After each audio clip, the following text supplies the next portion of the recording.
Candace Parker's involved in this, folks. Candace Parker's involved in this. You don't think she's talking to Aaliyah Boston during the podcast? Hey, AB, I got this thing. I know you're getting paid this and Unrivaled, but we could pay you this over here.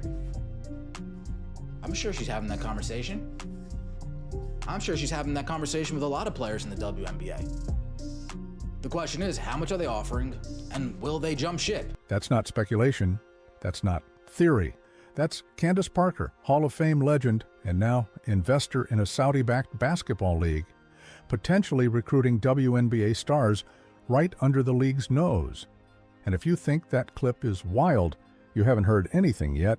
Because what's coming for the WNBA isn't just competition, it's an extinction-level event. A new league, codenamed Project B, is preparing to launch with Saudi funding, and they're targeting WNBA players with contracts that will make the current supermax look like lunch money. We're talking 7 figures for role players, 8 figures for stars. And for Caitlin Clark, the number being whispered is $200 million. Not $20 million, not $50 million, $200 million. And here's what should terrify the WNBA. That number actually makes sense. Let me be clear about something right up front. A week ago, if you asked me whether Caitlin would ever play anywhere besides the WNBA, I would have said absolutely not. She's loyal. She's a purist. She turned down Unrivaled twice. She turned down the big 3. With 8-figure endorsement deals from Nike, Gatorade, and State Farm, she doesn't need to chase every dollar. But this isn't about chasing money anymore. This is about the WNBA potentially losing its entire foundation because they refuse to treat their biggest star with basic respect. If you believe the story behind the story matters, hit that like button. It tells us you're paying attention to what's really happening here. So what exactly is Project B? It's not some startup with big dreams and no funding. This is a fully backed, Saudi-financed global basketball league that's been in development for 2 years. The league was founded by Grady Burnett, a former Google and Facebook executive, and Jeff Prentice, the co-founder of Skype. These aren't basketball people trying to play tech. These are tech titans who know how to scale global products, and they've assembled an investor group that reads like a who's who of elite sports. Their backers include U.S. Open champion Sloane Stephens, Hall of Fame NFL quarterback Steve Young, tennis legend Novak Djokovic, and critically, former WNBA star Elena Del Don, serving as chief basketball officer. She's overseeing the basketball operations directly, which means this league understands the women's game from the inside. And then there's Candace Parker as an investor, and boss, apparently, someone who's having very interesting conversations with current WNBA players. Multiple sources are reporting that Burnett's team is already telling potential investors they plan to pay 10 times current WNBA salaries. 10 times under the proposed WNBA supermax in the next CBA. The absolute highest salary a player could earn would be around $850,000. Veteran minimum would sit at about $300,000. Now imagine you're making $300,000 and someone walks up offering you $3 million for a shorter season with better travel and first-class everything. That's not just tempting. That's generational wealth. But here's where it gets really interesting. These aren't just random numbers pulled from thin air. Saudi Arabia has a proven track record of disrupting sports leagues with money that traditional organizations simply cannot. And Saudi Arabia has gotten more and more involved in sports over the past decade. Probably the biggest league that they started was Live Golf, which directly competed with the PGA and also stole some of the biggest PGA golfers because they were able to offer them insane contracts. Like the #1 Live Golf player earned $300 million. Phil Mickelson earned $200 million, and the list goes on and The LIV golf playbook is sitting right there for everyone to see. They didn't just pay competitive salaries, they paid world-breaking contracts that forced the PGA Tour to completely restructure how they do business. And now that same playbook is coming for women's basketball. The format they're proposing makes it even more dangerous. 6 teams of 11 players playing 7 tournaments across Asia, Europe, and the Americas. Each tournament lasts 2 weeks, and the entire season runs just 14 weeks during the WNBA offseason. On paper, that means top players could technically play in both leagues without contract violations. But let's read between the lines here. If Project B is offering 7- or 8-figure contracts, do you really think they're going to be okay with their star players burning out for a tenth of the money playing WNBA games? I'd bet significant money that those massive contracts will come with exclusivity clauses. Play here or play there, but not both. And when that choice arrives, many of you have been saying this for weeks, players are going to follow the money. They should follow the money. The WNBA has had decades to figure this out, and they've consistently chosen to underpay and undervalue the talent that generates their revenue. And we're not just talking about hypothetical offers here. According to multiple reports, some players have already quietly signed on, nothing public yet, but contracts are being finalized behind the scenes. The dominoes are starting to fall. A player like Sophie Cunningham, in all honesty, a player like Sophie Cunningham, who is a good contributor to a team, and we know has star power. She's got the looks, she's got the personality. The Saudis are liable to pay Sophie Cunningham $5 million in that league. There is no chance of her earning that from the Unrivaled or from the WNBA. And they're not going to agree. You can bet these WNBA players already know how much the Saudis are willing to pay. Sophie Cunningham making $5 million in Project B versus maybe $250,000 in the WNBA? That's a 20 times multiplier. That's the difference between comfortable and set for life. And if that's the calculation for a solid role player, what does that mean for actual superstars? What does that mean for Caitlin Clark? And here's where it gets even more strategic. Project B is reportedly offering equity in the league. Not just paychecks, but actual ownership stakes. Players would own a piece of the business, something the WNBA has never offered and likely never will. That's not just short-term money. That's long-term wealth building. That's the kind of deal that changes family trees. The WNBA is facing something they've never dealt with before: real competition with unlimited resources, and the person potentially orchestrating their downfall, one of their own legends.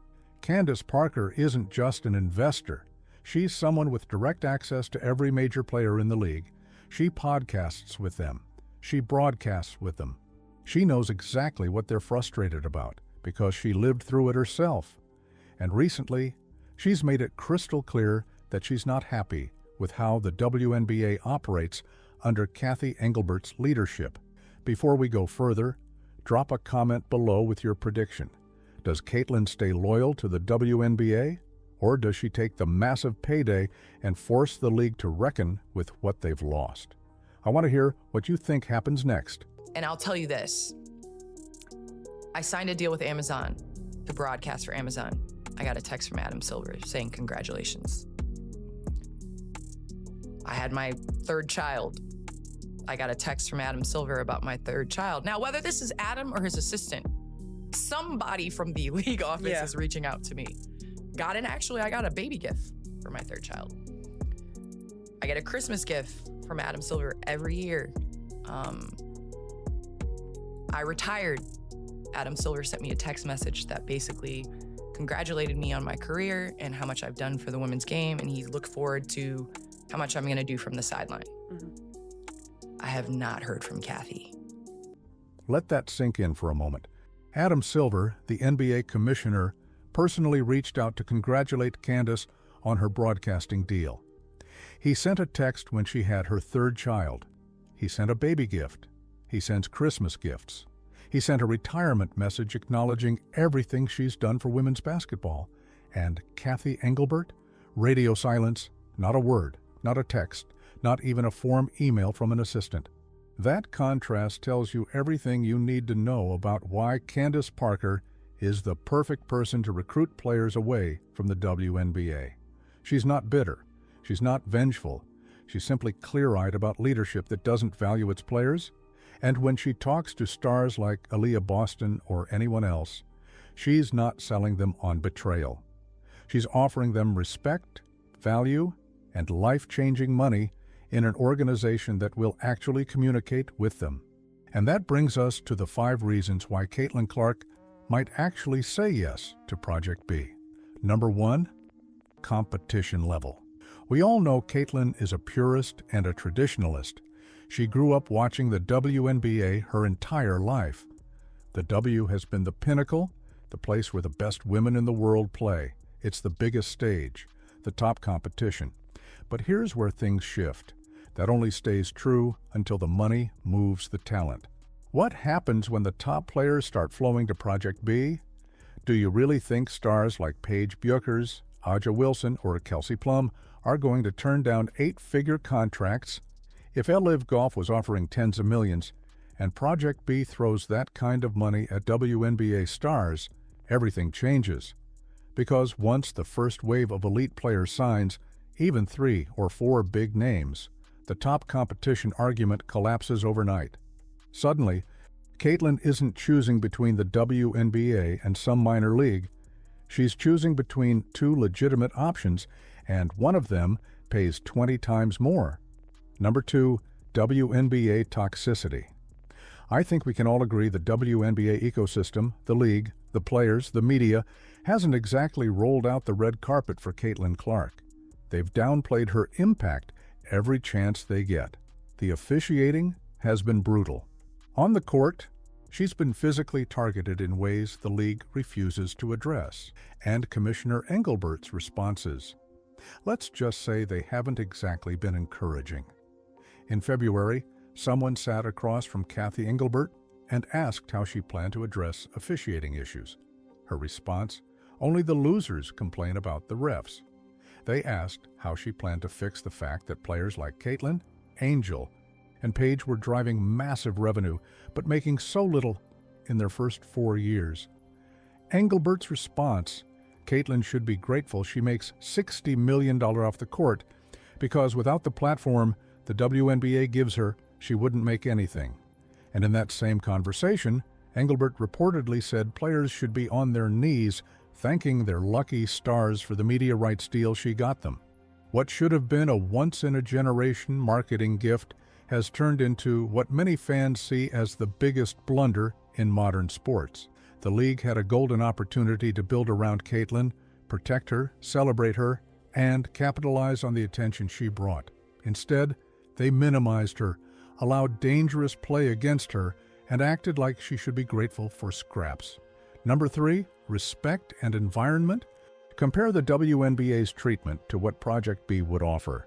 If Caitlin signs there, she's not just another player. She's royalty, first-class travel, direct creative input, global brand expansion. She'd have a real seat at the table, the kind of control and respect she's never had in the WI, and maybe, just maybe, it would be the healthiest environment she's ever played in, where she's treated according to her actual value instead of being told to be thankful for the opportunity. Number 4, money. For a long time, Jon Rahm swore up and down he'd never leave the PGA Tour. Then he took $300 million to sign with LIV Golf. Agree or disagree with the move, that's life-changing money. And that brings us to Caitlin. People are grossly underestimating what she's going to be offered. $50 million is a number that's been thrown around. And while that sounds insane, it's nowhere close to what she's actually worth. Here's the math. Caitlin was independently evaluated as being worth $1 billion to the WNBA. When healthy, she brings in half of all league viewership. 50% of the audience is there for her.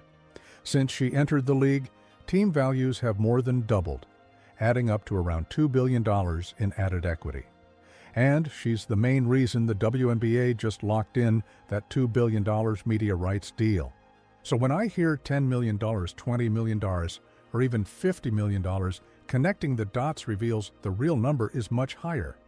I think Project B could easily offer up to $200 million, maybe more. And honestly, it would still be a smart investment because the second Caitlin signs, The league's value would instantly jump by over $1 billion. Sponsors would flood in. Broadcast partners would line up. The world would be watching. That's what she brings. Instant legitimacy, instant attention, instant money. If Project B offered Caitlyn $500 million, it would probably still be a good deal, because if they land her, it's game over. The league becomes a money printer. Without her, it's unrivaled with bigger paydays and no cultural impact. Number 5, her legacy. I really believe part of why Caitlyn has wanted to stay stateside is legacy. And it's easy to say playing in a Saudi-backed league might tarnish it. But let's not forget she wouldn't be the first WNBA legend to take her talents overseas. Diana Taurasi was paid by Russia to skip an entire WNBA season. Russia paid her enough to keep her out of the W completely. And when she came back, her legacy was untouched. Still, the goal. If Caitlyn took $200 million over 3 seasons, then came back to the WNBA at 27 years old, still in her prime, she could still build a traditional USA-based legacy like Diana did. She'd lose some American fans for playing in a Saudi-backed league, but many of her supporters would love to see her stick it to the W and show them what proper treatment looks like. Now look, I'm not saying Caitlyn's definitely leaving.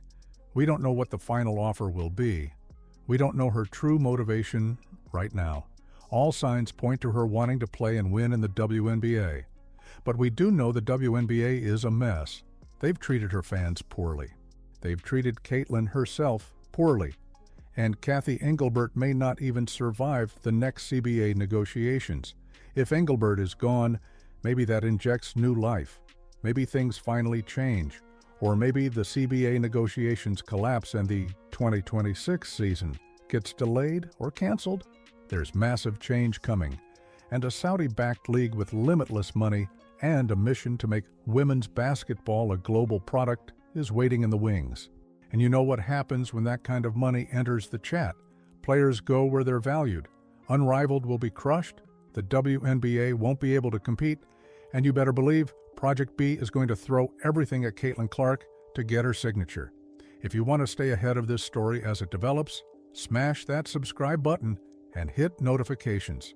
This is going to get very interesting very fast, and we'll be tracking every move, every offer, and every reaction. Next video, we're breaking down exactly what the WNBA's contingency plan is, if they even have one. Let me know in the comments.